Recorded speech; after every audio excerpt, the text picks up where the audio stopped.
voudrais te remercier de m'avoir associé à ton émission. Et la question est pertinente.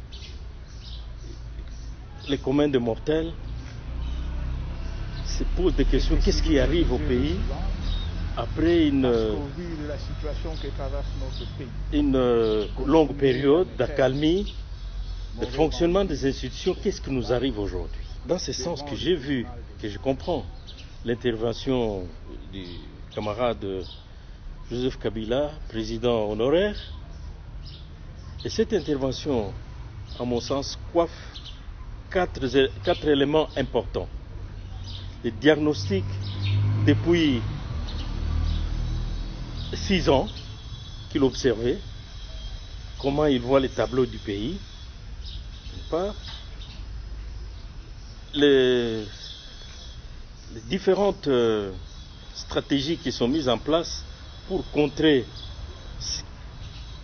les difficultés du pays et sa façon de s'adresser, quant à lui, en tant qu'ancien président de la République, sa façon, comment il voit résoudre le problème de ces pays. Voilà les 3 points. Parlons du premier point. Il me semble que la vérité se résume à travers la passation du pouvoir pacifique, et le pays lui-même a pu réunir certains éléments pour propulser le pays au développement. Je pense à une quiétude, à un calme qui régnait presque sur l'ensemble du pays, peut-être quelques éléments difficiles à contrôler, mais il n'était rien par rapport à l'ensemble du pays. Le calme qui régnait sur le pays, les éléments économiques du pays avec les réformes qui ont été entreprises, dont les dividendes sont en train d'être dilapidés comme on voudrait, mais au moins une chose est certaine, que dans ces discours, on a pu voir que le pays avait pris la rampe de lancement, comme on dit, pour s'occuper du développement, de son développement. C'est le deuxième point. Aujourd'hui, qu'est-ce qui nous arrive?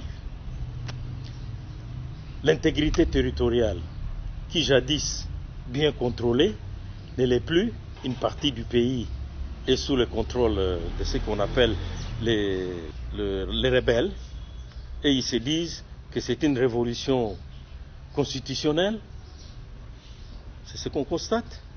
Une chose est certaine, l'Est du pays ne vit plus dans l'ensemble. Donc l'insécurité totale, ça a commencé par Bunagana, aujourd'hui Bunagana, Rutshuru, aujourd'hui Nord Kivu, Goma, Sud Kivu, jusqu'où ça ira. Les tentatives, tant sur le plan sous-régional, avec la SADC, sur le plan sous-régional à l'Est, avec la communauté économique des pays de l'Est, et sur le plan international. On sent qu'on est à la recherche d'une solution pour stabiliser ces pays. Et c'est dans ce cadre que j'entreprends, que j'inscris aussi la descente et les discours du président honoraire Kabila à Goma. C'est dans la recherche de la stabilisation de ces pays. Je note, en passant, que malgré ces efforts, les tenants du pouvoir, au lieu d'encourager, qu'on le veuille ou pas, les Congos, c'est un patrimoine national, c'est un patrimoine de tous les Congolais. Il n'y a pas de Congolais qui peuvent se dire ce pays est un bien ou un héritage familial. Non, ce pays appartient à tous les Congolais, et quand on voit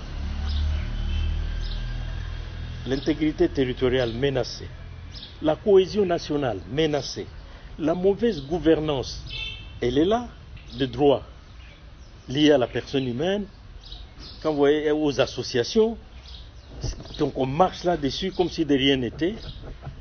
Il nous revient, à mon sens, c'est comme ça que je comprends les discours, à nous retrouver en tant qu'enfants de ces Congos, pour que nous puissions vraiment sauver l'essentiel. Et l'essentiel, c'est quoi?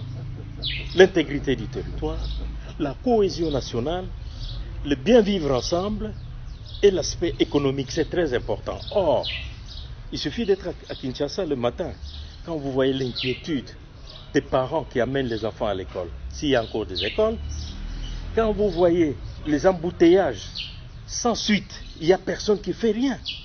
Alors qu'il y en a qui sont payés pour ça, qui ont des mandats pour ça. C'est à croire qu'il n'y a plus de solutions en vue.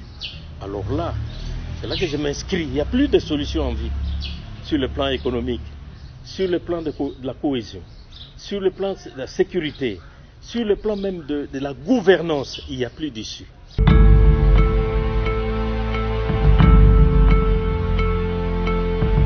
Il a dit lui-même, et il est là. Il n'y a même pas question à dire, à confirmer. Les images existent.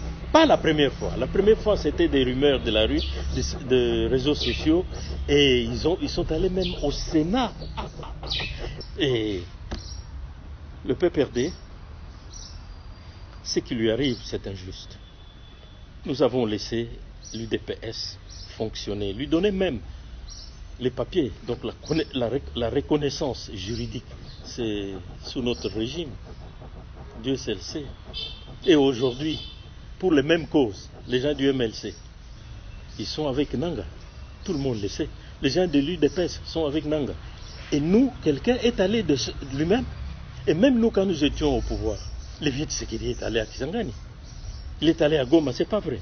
Qui jamais a arrêté l'UDPS? Non, c'est enfantin ce qu'ils font. C'est vraiment enfantin. Moi, je n'en fais même pas un problème.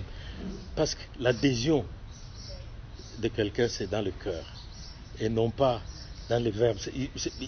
Il pousse le chef à être seul. Et il sera seul à un moment donné, tant que c'est encore possible qu'il y aille. Il sera seul. Tant que c'est possible, retrouvons-nous. Retrouvons-nous. Et il en a la capacité. Parce qu'il y a des moments où on dit non, non, non, lui pas. Et si on dit ça, pas lui, qu'est-ce qu'on devient à ce moment-là? Non. Moi, je lui donne un conseil, je dis non, non, non, non, non. Ressaisis-toi. Il n'est jamais tard pour mieux faire. Ressaisis-toi. Tu es un chef jusqu'à preuve du contraire. Aujourd'hui, mais il y a des problèmes que tu n'arrives pas à résoudre. Ensemble avec les autres, nous allons résoudre ces problèmes. Et qu'il laisse le parti, il laisse tout le parti politique comme lui, il les a trouvés. Ce qu'il est en train de faire, ce n'est pas digne de lui. Donc je pense que le président Tshisekedi, qui s'inspire de sa culture, qui dit que Mukalenga wa Bantu, Batu ba Mukalenga. Donc il écoute la population.